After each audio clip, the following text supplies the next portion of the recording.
ಈ ಊರಿಗೆ ಬಂದಿದ್ದೇನೆ. ತಾವೆಲ್ಲ ಇಲ್ಲಿ ಪ್ರತಿಭಟನೆ ಮಾಡ್ತಾ ಇದ್ದೀರಿ ಅಂತ ಕೇಳಿದ ಮೇಲೆ ನಾನು ಕೂಡ ನಿಮ್ಮ ಜೊತೆಯಲ್ಲಿ ಧ್ವನಿಗೂಡಿಸಬೇಕು ಅಂತ ಹೇಳಿ ನಾನು ಇಲ್ಲಿ ಬಂದಿದ್ದೇನೆ. ನಮಗೆಲ್ಲ ಶುಭವಾಗ್ಲಿ. ಬಹಳ ಜನ ವಿದ್ಯಾರ್ಥಿನಿಯರಿದ್ದೀರಿ. ನಿಮ್ಮ ಭವಿಷ್ಯ ಬಹಳ ಮುಖ್ಯ ನಮಗೆ. ಯಾವುದೇ ಸರ್ಕಾರ, ಕಾಂಗ್ರೆಸ್ ಪಕ್ಷದ ಸರ್ಕಾರ ಯಾವತ್ತೂ ಕೂಡ ನಿಮಗೆ ಭವಿಷ್ಯವನ್ನ ಕಟ್ಟಿಕೊಡ್ತಕ್ಕಂತ ಕೆಲಸ ಮಾಡ್ತಾ ಇದೆ.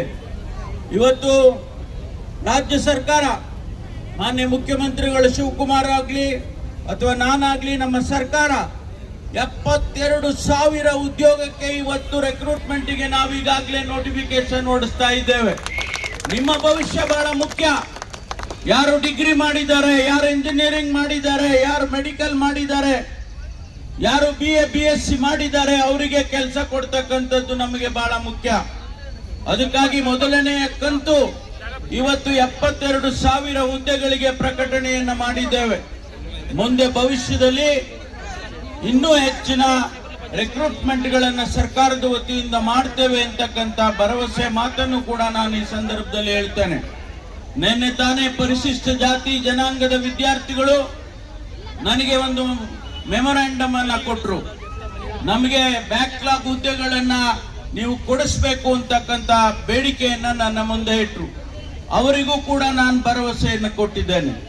ಯಾರು ಪರಿಶಿಷ್ಟ ಜಾತಿ ಜನಾಂಗ, ಹಿಂದುಳಿದ ಸಮುದಾಯ, ಅಲ್ಪಸಂಖ್ಯಾತರು, ಯಾರು ವಿದ್ಯಾವಂತರಿದ್ದಾರೆ, ಅವರಿಗೆ ನೌಕರಿಯನ್ನ ಕೊಡ್ತಕ್ಕಂಥದ್ದು ನಮ್ಮ ಆದ್ಯ ಕರ್ತವ್ಯ ಅಂತ ಹೇಳಿ ನಾವು ಭಾವಿಸಿಕೊಂಡು ಇವತ್ತು ಸರ್ಕಾರ ರಿಕ್ರೂಟ್ಮೆಂಟ್ ಅನ್ನ ಮಾಡ್ತಾ ಇದೆ ಅನ್ನುವಂತ ಮಾತನ್ನ ತಮ್ಮ ಮುಂದೆ ಹೇಳ್ತಾ, ತಮಗೆಲ್ಲ ಶುಭವಾಗ್ಲಿ, ಈ ಹೋರಾಟ ಹೀಗೆ ಮುಂದುವರಿಯಲಿ ಅಂತಕ್ಕಂಥ ಮಾತನ್ನ ಹೇಳಿ ನಾನು ನನ್ನ ಮಾತಿಗೆ ವಿರಾಮ ಹೇಳ್ತೇನೆ. ನಮಸ್ಕಾರ.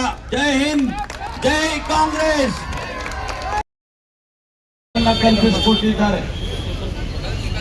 ಬಾಬಾ ಸಾಹೇಬ್ ಅಂಬೇಡ್ಕರ್ ಅವರು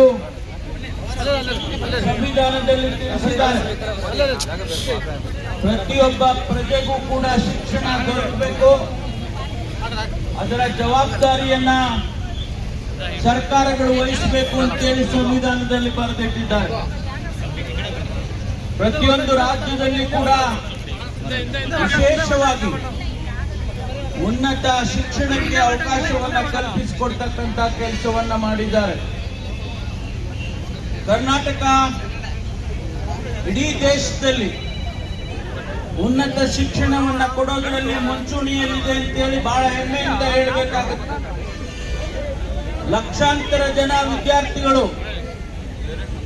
ಇಂಜಿನಿಯರಿಂಗ್ ಆಗ್ಲಿ, ಮೆಡಿಕಲ್ ಆಗ್ಲಿ, ಡೆಂಟಲ್ ಆಗ್ಲಿ, ಅಗ್ರಿಕಲ್ಚರ್ ಆಗ್ಲಿ, ಆ ಕೋರ್ಸ್ಗಳನ್ನ ಪಡ್ಕೊಂಡು ಪ್ರಪಂಚಾದ್ಯಂತ ಹೋಗಿರ್ತಕ್ಕಂಥದ್ದನ್ನ ನಾವು ನೋಡ್ತೇವೆ.